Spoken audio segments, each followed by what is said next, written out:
¿Cómo se traducen las películas del inglés al español? Quiero decir, por ejemplo, porque las traduce una persona. Entonces, cuando hay que mandarlas de Estados Unidos a España, imaginemos que es Star Wars y todo el mundo está como loco, en plan, queremos que alguien nos cuente qué va a pasar en la película. ¿Cómo puede ser que se hackeen los teléfonos de las famosas y no se hackee ese Gmail? O sea, ¿o cómo le mandan la película? Porque se mandan por un Gmail, por un WeTransfer. Luego, el ordenador es normal. Bueno, todo esto y mucho más nos lo explica la persona que yo creo que ha traducido todas nuestras pelis de infancia. Él es el creador de Yo Quiero, Marcha, Marcha y de todas las pelis de Star Wars. Desde 1985 ha traducido 1500 películas y hablar con él es una pasada, además es un tío encantador. Se llama Kiko Rovira Veleta. Recordaros que aquí están los 20 mejores minutos de la entrevista, pero la entrevista entera está en Podimo. Os dejo el enlace abajo para que la podáis escuchar. Dura 1 hora y algo, si no me equivoco. Es 100% gratuita.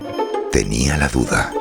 Un podcast de Judith Tiral. Kiko, bienvenido al podcast, muchas gracias por venir. Nada, un placer. Una suscriptora me escribió y me dijo, oye, ¿por qué no entrevistas a un traductor audiovisual? Joder, mi profe tradujo Star Wars. Y yo le dije, qué guay, suena súper bien. Y dije, ¿qué hace? O sea, no tenía ni idea. Entonces... ¿Qué hacemos? La pregunta es, ¿qué hacemos? Pues nosotros nos dan, o sea, todas las películas y series que veis en plataformas y todo esto, que os llegan y veis, ya sea en versión original subtitulada o en versión doblada, primero tienen que haber pasado por alguien que haya hecho o los subtítulos o la traducción para el doblaje. Es decir, a nosotros nos llega la película en el idioma que sea, en mi caso el inglés, y hacemos el guión de la película en español para que luego los actores y las actrices lo doblen, o bien hacemos el guión de subtítulos para luego ponerlos en la pantalla y que se vea. Una película de Hollywood. Sí. Yo primero, o sea, ni siquiera entendía cómo la mandaban a España, ¿no? Para que nadie robe o se ponga... Claro, esto ha cambiado mucho porque, vale. Claro, ahora estamos en la era digital. Antiguamente era muy divertido porque las películas eran bobinas de 35 milímetros, como las antiguas carretes de fotografía, pero una bobina gigante, y se tenían que trasladar físicamente. Entonces, claro, no te la podías llevar a casa porque no teníamos proyector y todas estas cosas. Entonces tú tenías que ir a un estudio de doblaje, te veías la película y como no te la podías llevar, la tenías que memorizar y luego irte a casa, te daban el guión y tenías que acordarte de cómo era e ir traduciendo todo sin tener la imagen a mano. Entonces, claro, la traducción estaba llena de dudas, de ver imagen, para comprobar. Entonces, luego volvías al estudio, te la volvías a ver, corregías esas cosas, te volvías a ir a casa, la corregías y tal. Y esto duraba entre 10 y 15 días, más o menos. Luego llegó el vídeo. El vídeo sí que te lo podías llevar a casa y verlo. ¿Te dejaban llevarte la peli a casa? Sí, el VH. Al principio no. Luego ya, cuando vieron que se ganaba tiempo, esos vídeos, claro, tenían el problema de que tú cada vez que tenías que corregir alguna cosa tal, tenías que tirar la imagen hacia detrás, hacia adelante. Total, que a la quinta vez había roto el vídeo o lo que sea y era un drama. Hasta que llegó la era digital. Cuando llegó la era digital todo cambió porque las películas nos llegan por streaming. La ventaja que tienes es que además tú no tienes la película físicamente en ningún momento, con lo cual hay mucha menos probabilidad de que la puedas piratear o manipular o lo que sea. Te hacen firmar contratos... NDAs se llaman. Sí. Non-Disclosure Agreement. ¿Y te pone cuánto? Perdón, te pone por cuánto, en plan, si la pasas, tanta millonada. No, simplemente te dicen, te comprometes a no pasarla y atenta a las consecuencias. Ya, con eso no hace falta que te digan nada más. Está claro que te la puedes jugar mucho. Nunca puedes hablar de la película, nunca puedes llamarla por el título normal, nunca puedes decir de qué va. Hay un montón de cosas que no puedes decir jamás, ni quién sale, ni nada. Pero los grandes fans de estas series o de estas películas, como son buenos seguidores, tampoco quieren spoilers, con lo cual... Qué bueno. Nadie te pregunta. Nadie te escribe por Insta y te dice... No, me lo has contado antes, que las películas, a medida que se van grabando, te van pasando el texto para que tú lo vayas traduciendo. Sí. Y entonces, claro, los cambios tardan muchísimo, ¿no? Claro, porque antes de que llegara la era digital, las películas aquí en España, por ejemplo, llegaban pues a lo mejor un año después de que se hubieran estrenado en Estados Unidos, o 2 años después, o a lo mejor 6 meses después, pero nunca en el mismo momento. Entonces las veías, a ti te daban un guión, ese guión era definitivo, que ya se había estrenado y todo, lo traducías, se doblaba o se subtitulaba y lo estrenabas en España. Claro, al llegar la era digital, llegó la piratería. Entonces, a partir de que llega la piratería, se dan cuenta de que no pueden estrenar las películas antes en un país que en el resto, porque para cuando las van a estrenar en el resto ya todo el mundo las ha pirateado y ya todo el mundo las ha visto. Claro. Entonces la solución es que el estreno sea mundial, o sea que sea la misma fecha en todo el mundo. Para que sea la misma fecha de todo el mundo, ahora imagínate, Judith, que tú eres la dueña de la película. Tú terminas un rodaje y te ha llevado medio año y ahora te dicen, no, ahora te tienes que esperar 3 meses porque la tienen que doblar en todos los países del mundo. Claro. Y tú dices, no, perdona, yo he hecho mi trabajo, quiero recuperar la pasta que me he gastado, quiero estrenar ya. Entonces, para poder poder estrenar ya, no puedes esperar que la película, una vez acabada, pase por todos los países y vayan poniendo los distintos idiomas. Entonces lo que hacen es pequeños montajes a medida que van rodando la película, nosotros traducimos ese pequeño montaje, ellos siguen rodando, hacen un nuevo montaje, nos lo envían, hay escenas añadidas, escenas quitadas, nosotros hacemos todas estas correcciones y a partir del segundo o del tercero se empieza a doblar ya, en el caso del doblaje. En el caso de los subtítulos te esperas mucho más al final porque corregir subtítulos es muy complicado. A partir de que se empieza a doblar, tú ya vas haciendo los cambios para que cuando llegue la versión final, como mucho tardes 2 días en revisártela entera. Porque claro, los cambios gordos ya han pasado todos antes. No es lo mismo que te digan, espérate 3 meses que te esperas 3 días. Claro. 3 días dices, vale, pues me aguanto 3 días. Ese es un poco el sistema. ¿No estás harto de cómo ves tantos montajes tal? Al final vas al cine y dices, no puedo disfrutar de ninguna película, ¿la has hecho yo? Claro, no, pues disfrutas porque al fin y al cabo tú la versión definitiva, ya doblada, por ejemplo, en el doblaje, en el caso del doblaje, tú no la has visto. Y a veces vas y dices, ay, esto lo han pronunciado mal. Y normalmente es culpa tuya que no has puesto al lado de cómo se pronunciaba, ¿no? Pero la mayoría de las veces quedas satisfecho. La verdad es que en España se dobla muy bien. ¿Cómo lo haces? Quiero decir, porque tú imagínate, yo recibo una peli en inglés, ¿no? Y la miro y digo, no tardaría nunca 15 días, ni 3 meses, tardaría muchos meses en... No, ahora tardamos una semana, más o menos tardamos. ¿Cómo encuentras la frase para que quede bien y respete la versión? Son 2 fases distintas. Una es, la parte de la traducción, lo que has de intentar es ser lo más fiel posible a la idea, no a las palabras, a la idea. Nosotros los traductores no traducimos palabras, traducimos conceptos. O sea, palabras traduce Google. Haces lo más fiel posible al original, intentando no ser literal, y luego pasa por otras manos, que pueden ser las tuyas mismas o las de otro, que una vez tiene la versión en español, hace que encaje en la boca. Entonces vas cambiando, buscando sinónimos, buscando las labiales que se llaman. Claro, o sea, luego tienes que modificar. O sea, sí, eso se llama ajuste. Vale, o sea, primero traduces como para que tenga sentido todo. Exacto, de guión a guión. Y luego dices, esto tenía sentido, pero aquí no me encaja en la boca. Exacto, y entonces tienes que cambiarlo. Uf. Sí, entonces y te puede cambiar todo el texto, ¿no? Esto te puedes cambiar el texto entero. Sí. ¡Wow! Claro. ¿Y cómo sabes que va a encajar en la boca? Bueno, probando. Porque sabes el ritmo, hablas encima y dices. Que eso es otro trabajo en realidad. O sea, pero sí, hay algunas que salen solas, ¿no? Cuando dicen en inglés, come on, tú dices, vamos. Claro. Es que en boca va perfecto, ¿no? Pero claro, cuando dices goodbye, dices adiós, no, mierda, hasta pronto, sería en todo caso. Pero claro, no siempre vale. El doblaje, en general, es el arte del engaño. O sea, tú tienes que engañar al espectador para que realmente se crea que están hablando español, cuando en realidad están hablando, que sea serbio. Qué bueno. Da igual, ¿no? Y este es nuestro trabajo. ¿Tú también te dedicas a traducir el nombre de la película? No. No, eso es muy importante. ¿Quién es esa persona? Eso es muy importante. El energúmeno que se dedica a traducir los títulos de las películas. Claro. A nosotros nos desesperan porque son gente de marketing. Vale. Entonces ellos tienen sus ideas y ellos dicen, no, esto quedará mucho mejor dicho así. Y a veces no tiene nada que ver con el original. Y luego hay las modas. O sea, yo traduje una película que se llamaba en inglés La pistola desnuda, Naked Gun. En español se llamó Agárralo como puedas. Y se llamó Agárralo como puedas porque antes de esta había habido una película que se llamaba Airplane, que la tradujeron como Aterriza como puedas. Aterriza como puedas tuvo fama, con lo cual los genios de marketing dijeron, mira, pues el como puedas funciona. Y a partir de ahí salió Agárralo como puedas, Espía como puedas, no sé qué como puedas. Todo de películas que se llamaban como puedas. El problema es que siempre dicen, joder, vaya mierda, estos traductores que se inventan los títulos, y claro, yo no tengo ninguna culpa. Yo traduje una película que se llamaba Colega, ¿dónde está mi coche? ¡Ah, sí! Me encanta. Tío, ¿qué ponen el mío? Eso es mío, sí. ¡Qué guay! Pero está muy bien. Yo he hecho cosas que seguro que todos conocéis. Por ejemplo, ¿has visto Madagascar? Sí. La canción Yo quiero marcha es mía. ¡Ah, qué guay! Sí. ¿Qué dice en inglés? I like to move it. Yo quiero moverlo.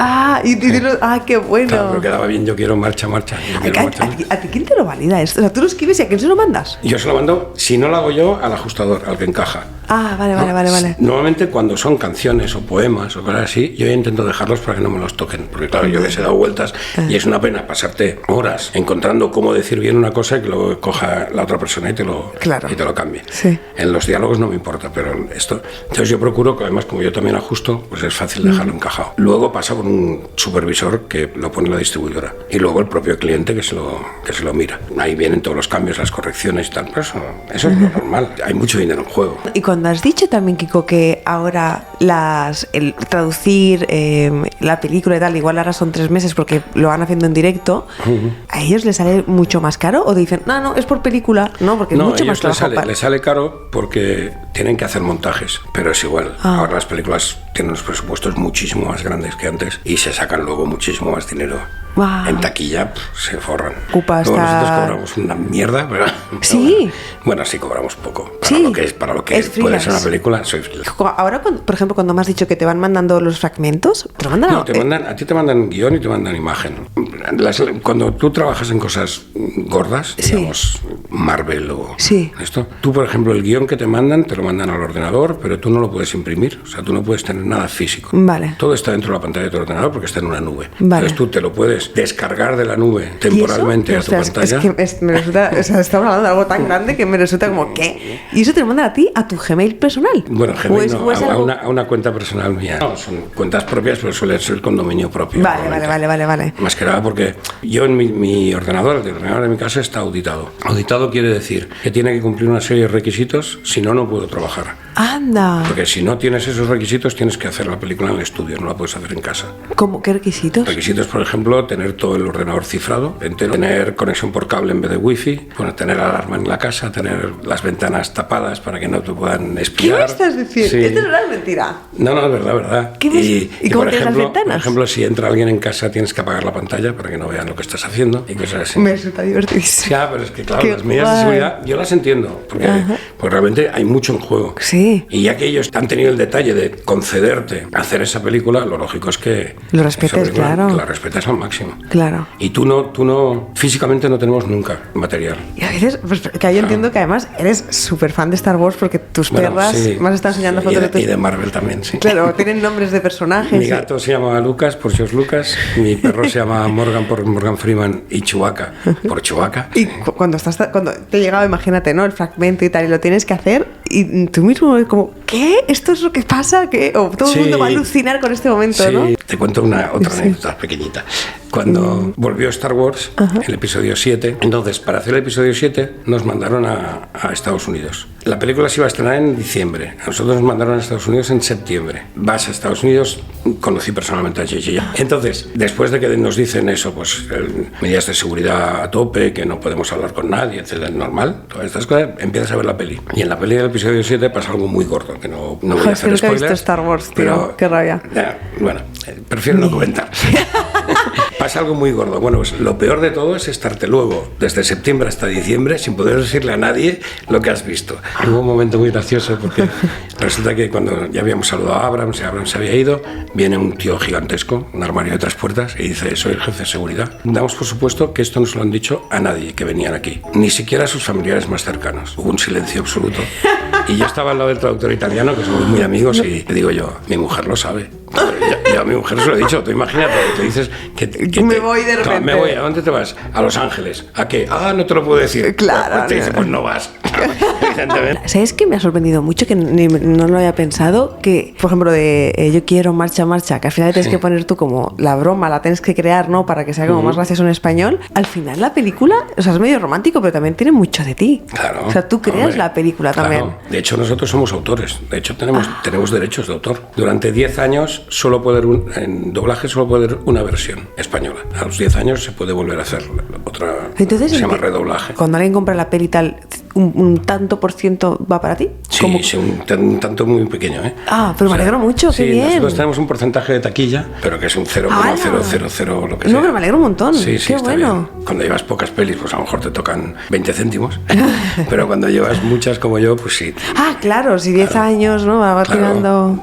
No, y aparte hay una cosa buena, que los derechos oficialmente son 10 años, pero si después de esos 10 años nadie ha hecho otra versión, sigue. Claro. Y nadie lo va a hacer, ¿no? Sí, hay muchas películas que se han doblado muchas veces, sí. Ah, ¿para qué? Pues porque las voces quedan anticuadas, o si no, mientras no las haga nadie, los derechos son tuyos. Hay un montón de frases y de cosas, o sea, que han salido de la película y la gente las usa en lo normal, como hasta el infinito y más allá. O Houston, tenemos un problema también. Son frases que la gente las usa fuera de la película, ¿no? O mamá siempre dice que la vida es como una caja de bombones. Oh. Forrest Gump. Joder, qué guay. Sí, claro, es que claro, tú estás moldeando la vida de la gente, claro. Yo soy un poco, les doy ideas, sí, la gente luego las usa. ¿Te ha pasado alguna vez que recibes una peli que tú dices, que el guión está flojillo, si yo esta frase la pongo y la cambias un poquillo, pero dices, es que ahora queda mejor? O sea, sí, pero esto normalmente además los propios de la distribuidora te lo dicen. Yo hice Bad Boys, 2 policías rebeldes, y me acuerdo que la supervisora siempre me decía, dale un poco dale más jugo, que esto aquí le puedes sacar más. Cuando te metes a trabajar en esto y te hacen toc toc Star Wars, o sea, Sí, ¿cómo fue eso? Yo me quedé alucinado porque además yo soy muy fan de Star Wars.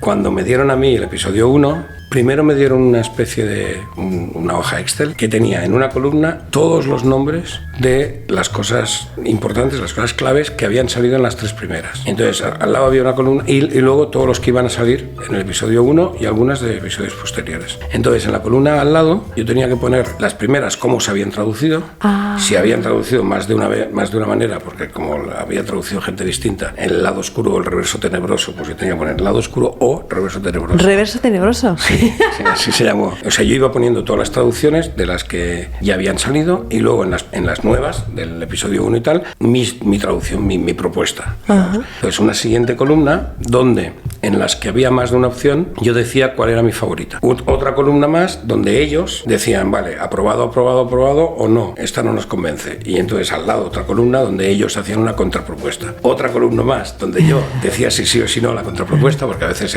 les sonaba como muy inglés o lo que sea. Y al final ya todo, una columna de todos los nombres definitivos. Esta lista era la que iba a servir de base para todas las películas de Star Wars a partir de ese momento. O sea, si se había decidido que se llamaba Espada Láser, se iba a llamar siempre Espada Láser, aunque la opción Sable Láser está aceptada también. Que luego todas las películas que vinieron a continuación... ¿El reverso tenebroso? ¿Eso quién lo tradujo? Eso se dijo antiguo, pero bueno, pero esto ya, ahora decimos el lado oscuro. Además, el lado oscuro es lo que la gente dice normalmente, ¿no? Se ha pasado al lado oscuro. ¿Cuánto tiempo te dan desde que te mandan, yo qué sé, toma, te mandamos 15 minutos de película? No, la película te la dan enterita, como mucho una semana para traducirla y una semana para ajustarla. La última pregunta que se la hacemos a todo el mundo que viene al podcast, si pudieses darte un consejo a ti mismo cuando eras pequeño, sabiendo todo lo que sabes ahora y tal, si pudieses darte, ¿sabes? Como cogerte a ti con 8 años, con 13, lo que sea, decirte, esto tienes esto en mente, ¿qué te dirías? Yo tengo una frase que ha sido el lema de mi vida desde siempre. Yo siempre digo, si no puedes hacer lo que te gusta, haz que te guste lo que haces.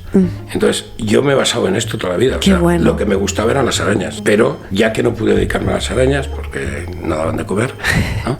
Me pareció esta nueva profesión y lo que ha sido lo que he hecho ha sido hacer que me encante esta profesión. Claro, has aprendido a amarla. Adoro esta profesión y sigo adorando las arañas. Eso sí que no ha cambiado.